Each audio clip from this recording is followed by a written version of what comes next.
সরকারি হাসপাতালে তৃণমূল নেতার দাদাগিরির অভিযোগ উঠছে। অভিযুক্ত কৃষ্ণেন্দু নারায়ণ চৌধুরীর অনুগামী শ্রমিক নেতা মালদা মেডিকেল কলেজ হাসপাতালে এই ঘটনা নিয়ে এই অভিযোগ নিয়ে উত্তেজনা।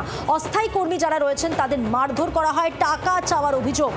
কাঠগড়ায় তৃণমূল কাউন্সিলরের স্বামী জয়ন্ত দাস তৃণমূল শ্রমিক নেতার নামে লিখিত অভিযোগ দায়ের করা হয়েছে। অভিযোগের পরেই বেপাত্তা তৃণমূলের শ্রমিক নেতা।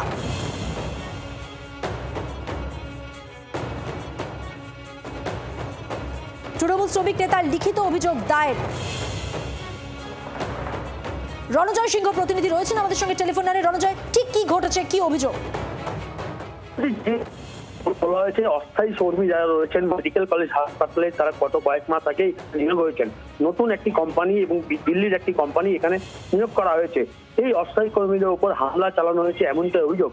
তৃণমূল কংগ্রেসের শ্রমিক সংগঠনের যিনি সহসভাপতি রয়েছেন জয়ন্ত বোসের নেতৃত্বে এই হামলা চালানো হয়েছে এবং তারই পরিপ্রেক্ষিতে আজকে সকাল থেকে মালদা মেডিকেল কলেজ হাসপাতালে নিরাপত্তার দাবি জানিয়ে এই গ্রুপ ডি কর্মীরা আন্দোলন নামেন এবং তারা দাবি করেন যে এই মেডিকেল কলেজে তারা চাকরি করতে এসছেন এবং তাদের উপর হামলা করা হয়েছে। রাতে অন্ধকারে একদল দুষ্কৃতী আসেন, তারা তৃণমূল কংগ্রেসের সহসভাপতি দাবে নাম কি স্বয়ং এবং 5 লক্ষ টাকা রাখা হয় এবং তারা দিতে অস্বীকার করলে। ধন্যবাদ রণজয়। কথা বললাম প্রতিনিধি রণজয় সিংহর সঙ্গে। এবার আপনাদের শোনাবো অভিযুক্ত কৃষ্ণেন্দু নারায়ণ চৌধুরীর কি বক্তব্য, পাশাপাশি বিজেপির কি বক্তব্য। পরপর শুনুন। এটা মিথ্যা কথা, এ ধরনের ঘটনা না।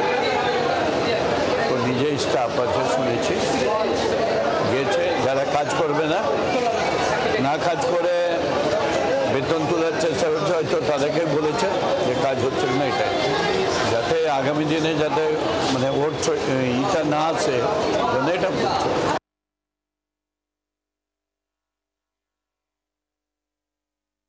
এখনো আরজি কর আমরা ভুলে যাইনি। আরজি কলে যে নৃশংস ঘটনা ঘটেছিল তারই পুনরাবৃত্তি মালদায় হয়েছে গতকাল মেডিকেল কলেজে। এর আগে ডাক্তারি পড়ুয়ার সঙ্গে হয়েছিল, গতকাল হয়েছে অস্থায়ী কর্মীর সাথে।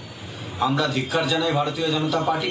তৃণমূল কংগ্রেসের যে নেতা এই মেডিকেল কলেজের অস্থায়ী কর্মীদের সঙ্গে যে ঘটনা ঘটিয়েছে তার যদি আইনত ব্যবস্থা না হয়, ভারতীয় জনতা পার্টি আগামী দিন ময়দানে নেমে কিভাবে সেই নেতার বিরুদ্ধে আন্দোলন করে গণতান্ত্রিক প্রক্রিয়ায় গর্জে উঠতে চায় সেটা কিন্তু ভারতীয় জনতা পার্টি দেখিয়ে দেবে।